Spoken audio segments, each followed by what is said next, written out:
It's 1991. I'm sitting in a classroom, English literature. It is my senior year of high school. I'm writing a letter to a soldier who was fighting in the Gulf War.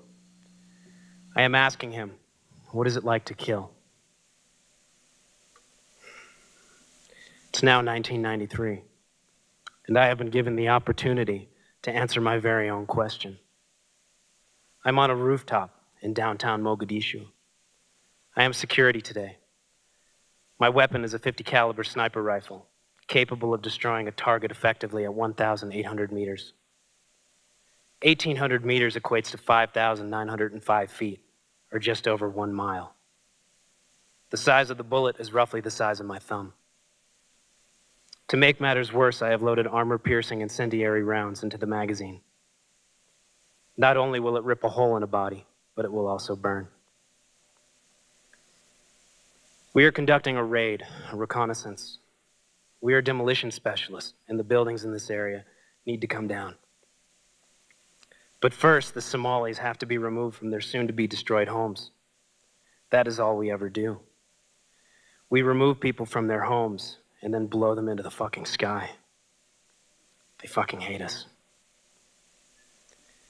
It's so hot today. Every day is fucking hot in Somalia.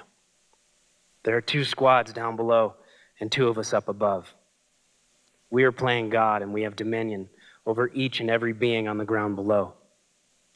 I'm with Gomez or Gomez, whatever his fucking name is. It doesn't really matter. We have to make sure that all are safe. The teams are busting through a door when I have a target in sight. He is walking down the dirt alley, no more than 50 meters from where I sit. The bullet will destroy his body. He is old. He has no weapon. At least no weapon that I can see.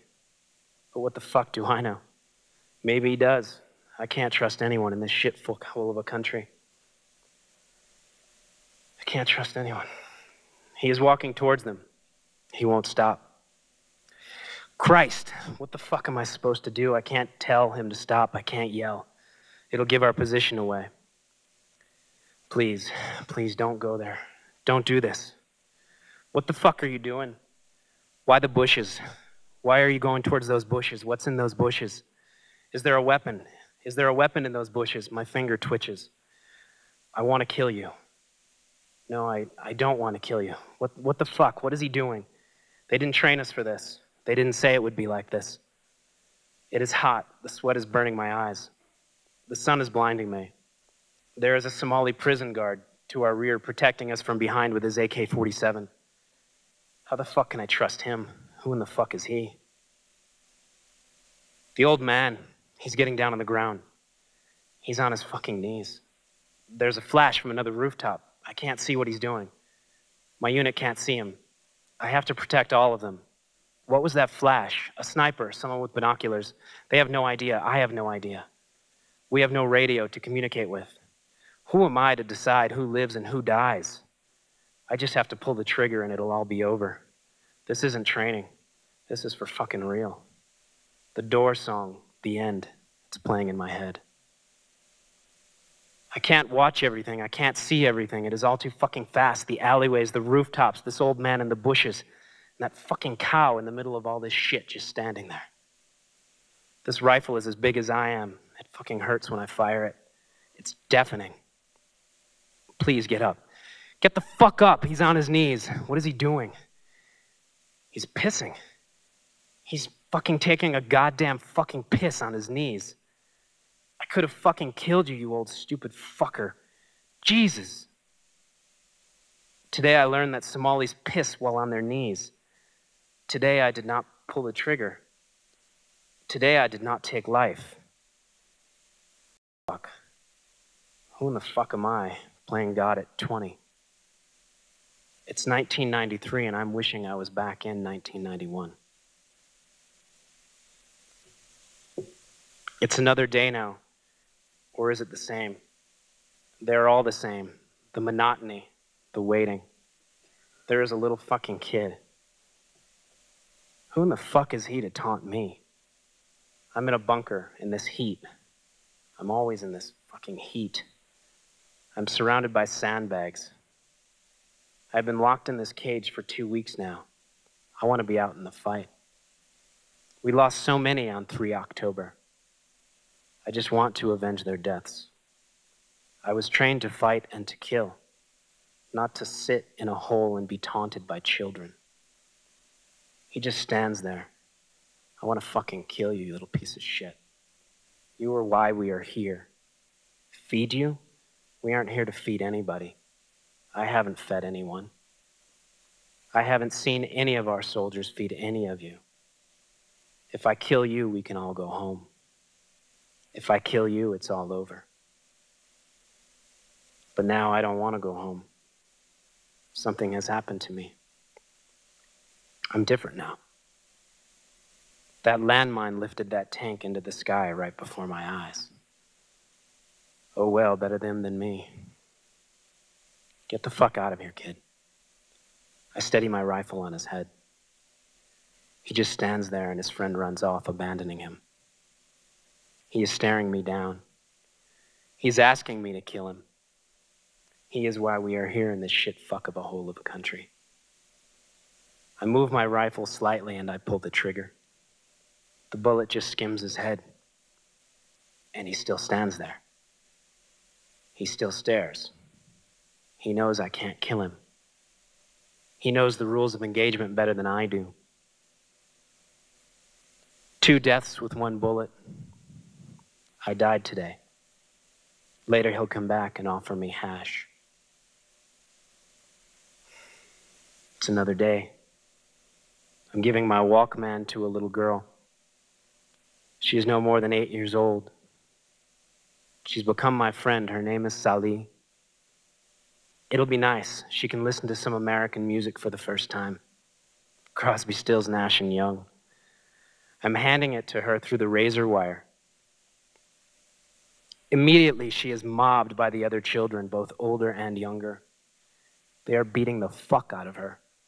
They want the music player. They want my music player.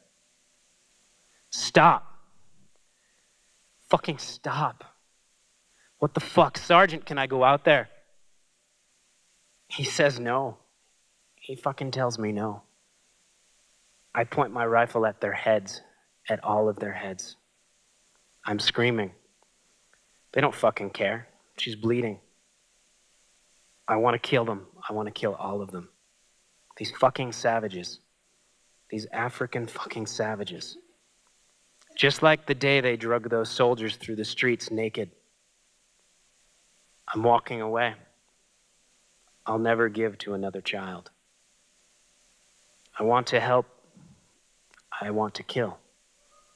Nobody fucking cares. I do. But now I really don't. Her brother has won the battle. Her very own flesh and blood.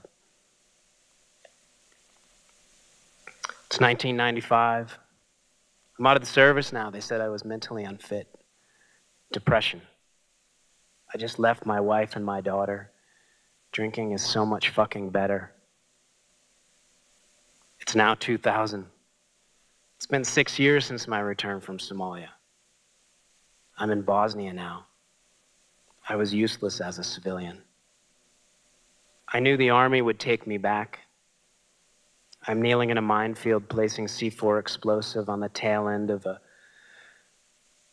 armor-piercing high explosive round. What a fucking rush. That's what it's all about anymore.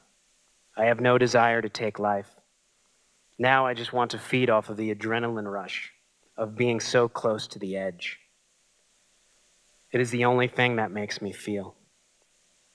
The bullets in my magazine are crusted with rust and dirt. I have no use for a weapon. I have no need to defend myself. They can have me. If anything happens, fuck it. Bomb disposal. No one fucks with the bomb disposal technicians. We're the crazy ones. The villages we drive through every day, ghost towns. There's no sign of life. Just blown out buildings, houses, and minefields. Minefields and graveyards. This whole fucking country is a graveyard.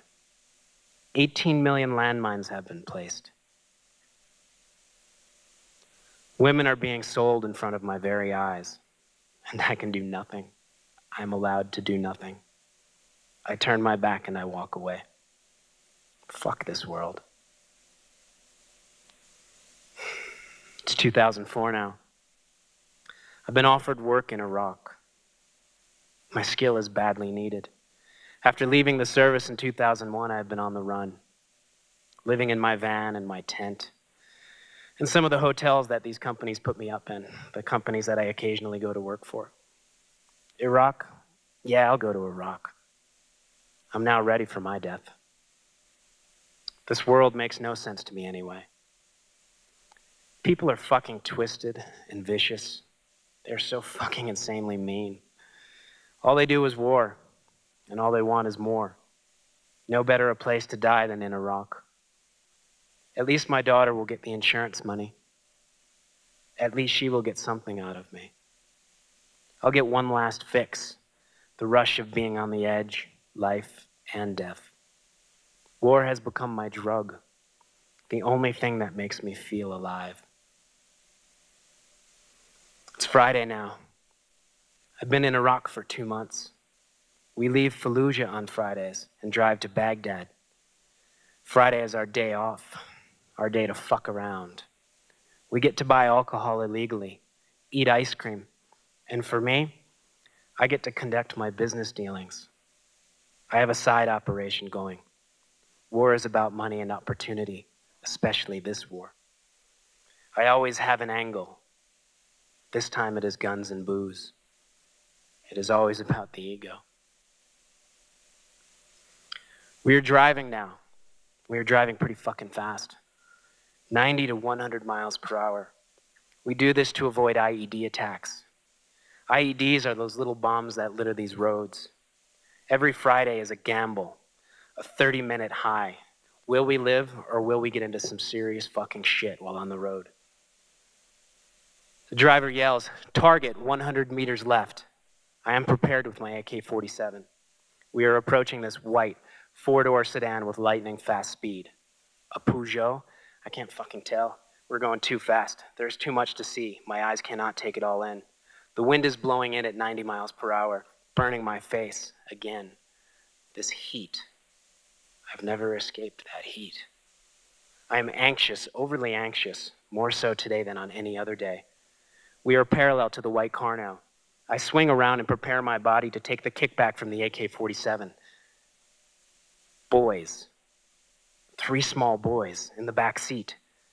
Ages 3, 5, and 8. I know their ages. I know them somehow. They're in the back seat. Their mother and father are in the front seat. My finger won't stop twitching. Snap! What the fuck was that? I felt something in my head. I heard something. It was so fucking loud. Outside, did it come from outside the truck? Time. It is stopping. Time. It has stopped. I am locked into this thing. This stream of something. It is like oneness. I have become the boys, and the boys have become me. There is color, energy. I think this is what spiritual people call consciousness.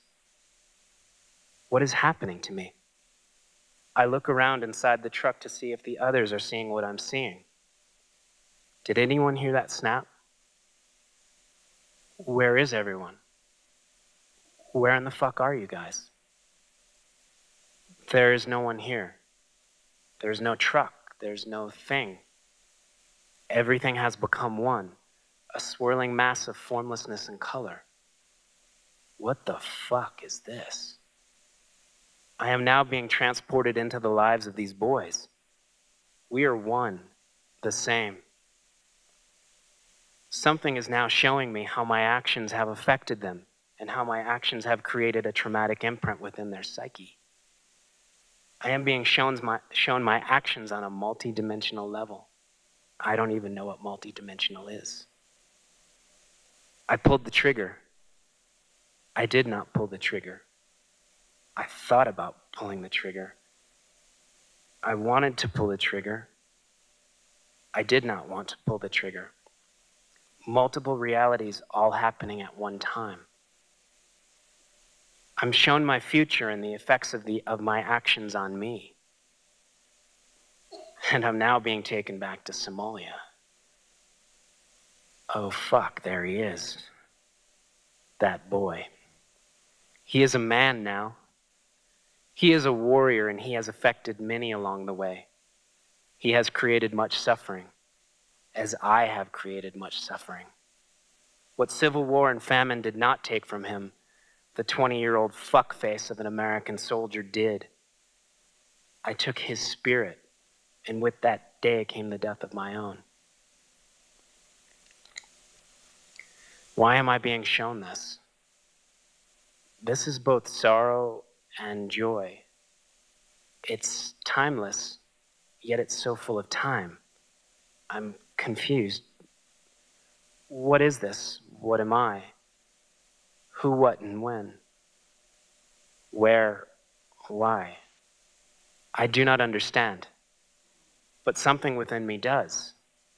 I now see what I am and how my actions affect the whole of the world. We are all connected. We are all responsible. I am so sorry. I am so fucking sorry. But at the same time, I'm filled with glory.